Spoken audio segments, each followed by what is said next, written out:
Thank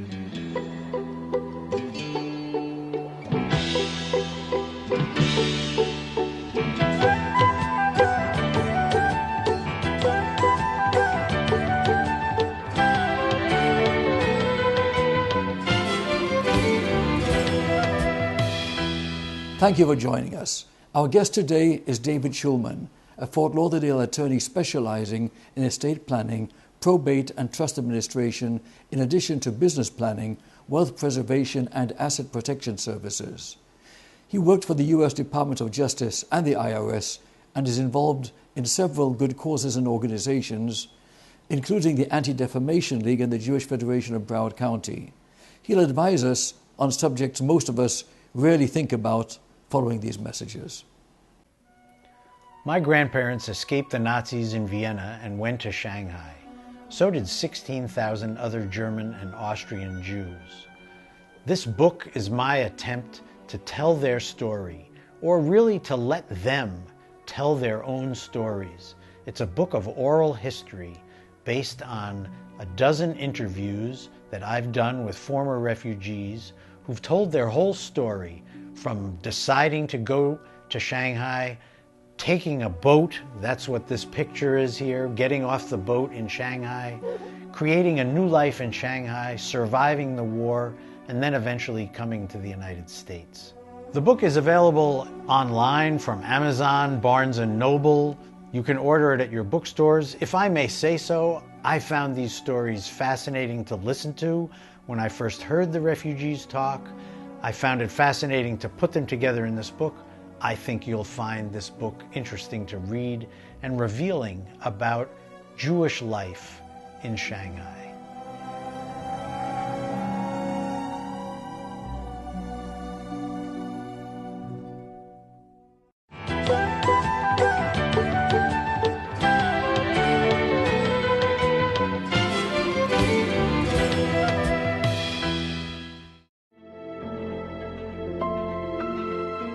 Welcome to Yad L'Kashish in Jerusalem, which for over 50 years has provided thousands of needy elderly with a way to remain part of society. Working in the artistic studios and receiving a range of social and financial benefits enables the seniors to remain productive and to retain their dignity and self-respect.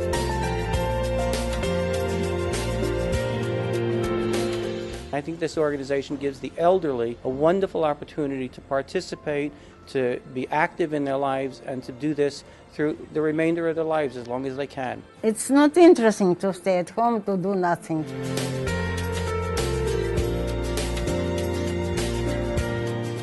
More than 300 elderly who come to work on a daily basis because this is where they find a place in society. They come here, they get paid to do the work.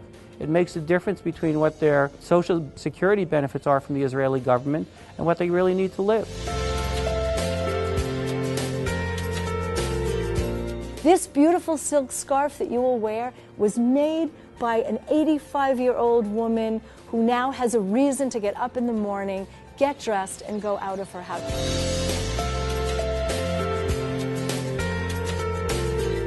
для пожилых людей это жизнь. מפני שזה המקום היחידי שאני מוצא את עצמי במקום טוב. פה כמו משפחה, ממש כמו משפחה. כל כך הרבה אנשים יקבלו באהבה ובשמחה.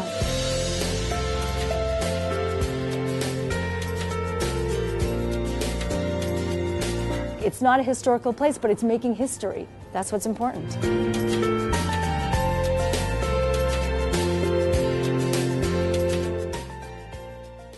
With us now is attorney David Shulman. A pleasure to have you. Oh, thank you.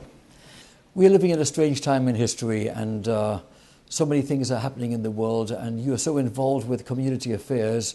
But I'd like us to begin, before we talk about your views on politics and history and so forth, I'd like us to talk a little bit about your area of expertise. Well, I'm an attorney in Fort Lauderdale, and I practice in the area of estate planning. Estate planning is asking yourself the question, one, how can I control my property while I'm alive and able? Two, how can I take care of myself and my loved ones if I become incapacitated? And then to be able to give what I want to who I want, when I want, how I want, and pay the least amount of taxes and administrative fees as possible. It so happens that many people don't really understand how complicated issues can get in your areas of expertise. Well, we live in a complicated world. Today, people are often on their second or third marriages. Both husband and wife have children from previous marriages, and the assets that we own are becoming more and more complex. It's not just a house and money in the bank anymore. People own stocks, and they have retirement accounts, and they have life insurance policies, and they own their own small businesses. And then today, there's a whole new area of digital assets, and the things that are totally intangible but are only online, but also have their own value. You know, I hadn't considered how complicated things can get with blended families and so forth. But let's change subject. Let me ask you a little bit about your background, where you came from before you ended up in Florida. Well, actually, I grew up in Florida. I'm one of the few people who have been here since the late 70s. And growing up, I came from a strong Jewish family. I went to the David Posnack Hebrew Day School from kindergarten through 8th grade. It wasn't even called the David Posnack Hebrew Day School, but it was one of the first Jewish day schools at the time in South Florida.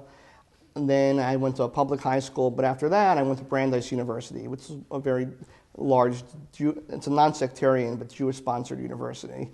And then after that I went to law school in Washington, D.C. I stayed in Washington, D.C. I worked for the government for 7 years or so. Then I came back home to South Florida, where I got a master's in law in estate planning at Miami. I worked for a big firm for a few years, and since 2009, I found my own firm in downtown Fort Lauderdale. How has Florida changed, the community that is, in the years you've been here? Oh, it's incredibly. I remember we moved down here, Broward County, there were cows everywhere. There were farms and cow pastures where the Broward Mall is, and the growth has been spectacular in the past 30 years. What I've really found in the past 10 years, it's getting younger, is that people are no longer retiring to South Florida, or no longer retiring to Broward. They're retiring to the Villages or to Asheville, North Carolina, and Broward's becoming a younger, more vibrant place than it has been in the past. What are your views on the challenges facing the Jewish community, in particular, in this area? Well, another problem that Broward has is that it doesn't have the significant wealth as some of the other surrounding Jewish communities. We have a lot of needy people here, people who don't have enough to eat, people who can't send their children to Jewish schools. So the community, those who can, really need to find ways to support the fellow Jews in the community who don't have the same opportunities. David, you're involved with so many causes. Tell us a little bit about your interests other than your law practice. Well, I try to be involved in the community. I'm very involved in the Jewish Federation of Broward County, and I serve on the board of various other organizations. I serve on the board of the Southeast Board of Directors of American Friends of Hebrew University, which supports the university in Jerusalem. Well, speaking of Jewish federations, I understand that since they are so heavily dependent on donations and so forth, and you in your field handle people who are in a situation where they are giving. How does that fit in with federation activities? Well, I always try to talk to people about making charity part of their estate plan. There's basically 3 people you can give to when you die. You can give to people, you can give to the government, or you can give to charity. Really, that's it. Now, obviously, people want to give most of their assets to their children, to their spouses. No one wants to give any money to the government, of course, but there should be somewhere in there to also take care of charity. Because Warren Buffett once said, I want to give my children enough money so they can do anything, but not so much that they can do nothing. So if you give too much money to your children, especially if you're very wealthy, they're going to become lazy, they're not going to work for it, and they're just not going to be productive members of society. So what people do is they give a large portion, people who can at least, give a large portion of their money to charity. And that also can reduce the estate tax. Earlier today you mentioned trusts also. How do trusts serve the individual, and what exactly are they? Well, a trust is basically a relationship, and you're giving money or assets to one person to hold in trust for another person, for the beneficiary. So if, let's say you wanted to set up a trust for your children, instead of just giving the money to them directly, which they can go and spend however they want, you would set up a trust for their benefit. You would appoint an independent trustee who would be responsible for managing the money, for investing the assets, and then deciding if and when to distribute to your children. So if your children comes to the trustee and say, I want a Ferrari, the trustee can say no. But if your child says, I need money for med school, I need money for college, then the trustee can give them that money for that purposes and to make sure it isn't spent wastefully. Well, I'd say that's a very sensible solution. even though much to the irritation of the beneficiaries, I'd imagine. Well, sometimes the beneficiaries are irritated, but I think as they get older, they become more appreciative. Because, if I was given a significant amount of money when I was 18, it would be gone before I was 19. And now that I'm 39, I would have said, wow, I wish someone would have set up a trust for my benefit. I wish I would have had that opportunity to spread it out and wait till I'm older and more mature. Because that's really the purpose, is to make sure the beneficiary is more mature and also to protect it from the beneficiary's potential creditors. So that if someone sues the beneficiary, oftentimes that money in trust can't be taken away.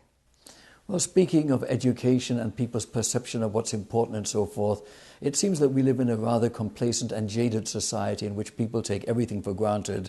In fact, so many people in the Jewish community have never even visited Israel, and they have no idea what's really going on there. So what are your thoughts with regard to education and the need to personally experience these things? Well, I've been to Israel multiple times. The first time I went to Israel was actually in the 80s, and my family went on the very first Jewish Federation of Broward County. It was actually Jewish Federation of Greater Fort Lauderdale at the time, family mission to Israel. We were the first ones. I must have been 10 or 11 at the time, and it was an amazing experience. Then I went to Israel again as a teen tour. I went on a 6-week teen tour of Israel, and then I went again as an adult sometime after college. I think that Jewish education is very important because there are so many people in our community who are really Jewish by name only and have no connection to the Jewish community. They don't pay attention to Israel, they're disaffected, they don't understand, and you have to try to find a way to reach them, that the old traditional methods may not be working. Do you find that anti-Semitism is increasing in the world today? Outside of America, yes. I think that anti-Semitism in America is going down, and there's becoming less and less anti-Semitism in America among the general population. Sure, we have these horrible white supremacist Aryan groups, but I found very little anti-Semitism among Americans in general, which is wonderful. However, in Europe, which is becoming has very few Jews because of the Holocaust and because of immigration, then they're having an influx of Arab Muslims. They're becoming more and more anti-Semitic, and it's a real problem. Yes, of course, we hear about the events in France and these atrocities perpetrated today, and it doesn't seem that they're going to end, unfortunately. I suppose education is the only hope for a more rational, civilized situation in Europe and elsewhere. I think that in Europe, the general public has to be educated. First of all, there has to be Holocaust education in Europe, in France, in Spain, in Germany, in Eastern Europe, places where not just the native population, but the recent immigrants from Africa and the Arab world know nothing of the Holocaust. In fact, they've probably been told that it's a hoax, that it's something that the Jews made up to steal Israel from the Palestinians, all that nonsense. They really have to learn about, what the Holocaust was and how it happened, really, so it doesn't happen again. And historic facts, of course. And historic, of course, because history, you need to know history.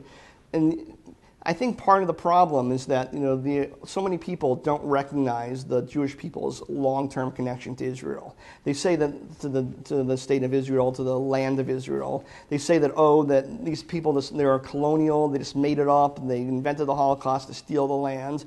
And that's what their schools are teaching them, and they don't know any different.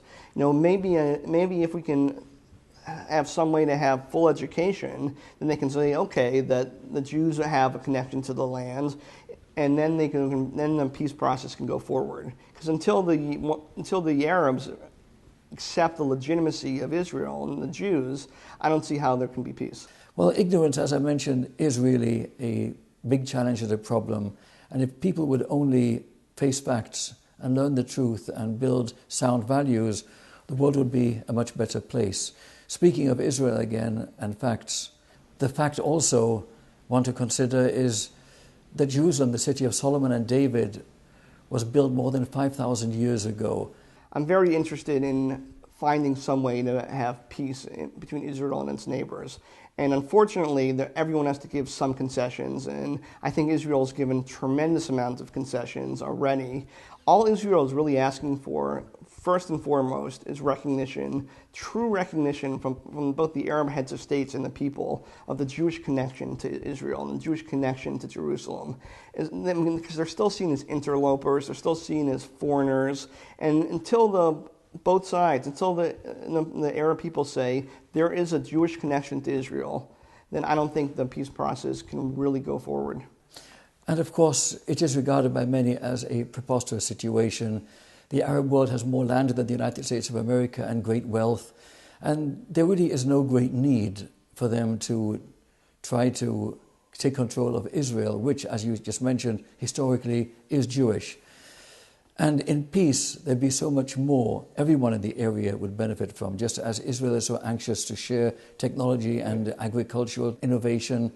Everyone would gain so much more in peace. And can you imagine if the Arab Spring really was a move to democracy, that if the countries around Israel became open democracies where the people had full rights of speech and expression and other religions can thrive, and the democratic institutions took control? I mean, peace would be very easy because democracies don't make war against each other.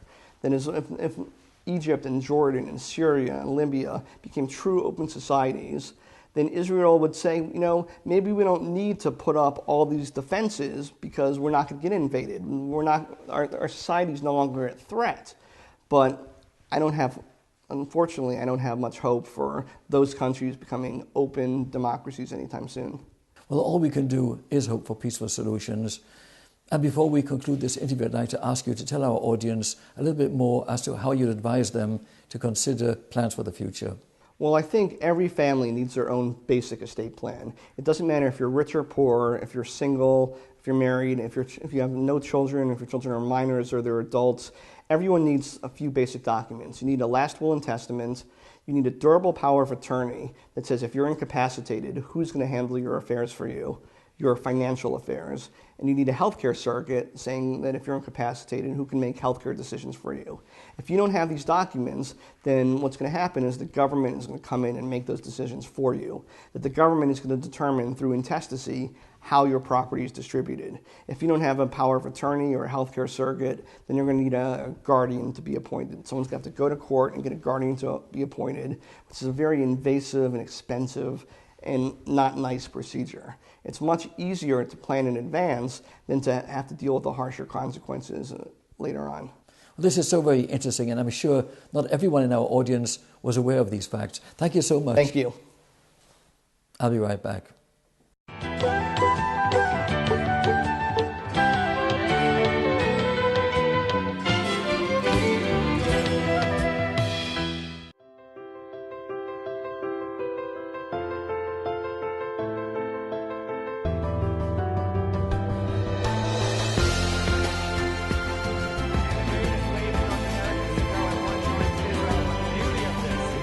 Is that this is the first of many planes to follow. On behalf of the entire staff, I would like to wish you and the South Total this incredible journey.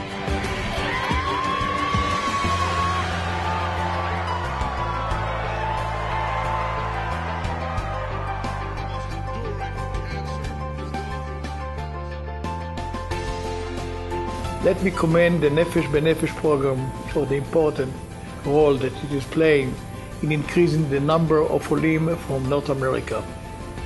Together with the Jewish Agency, we support the Nefesh B'Nefesh program. Nothing is more meaningful and more important than you coming here to become a part of this country.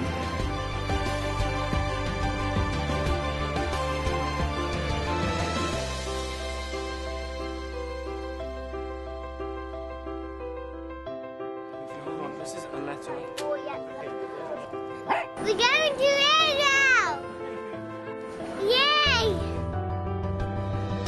We have 3 flights arriving. 3 flights landing in one day. 1 flight from JFK. From Canada. 1 flight coming in from London. And from the UK, all land simultaneously.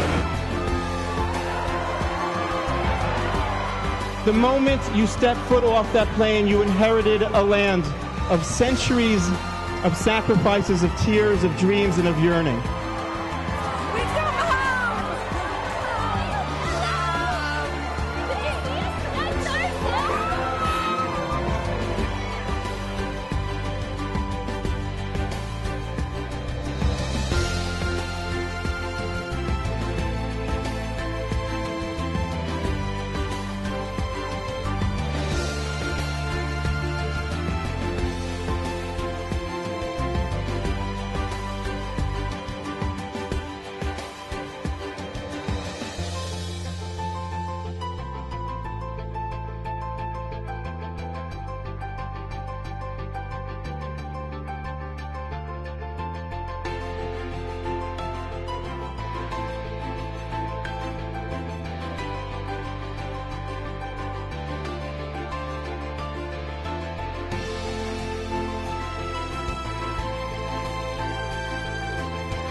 This concludes our program for today with David Shulman.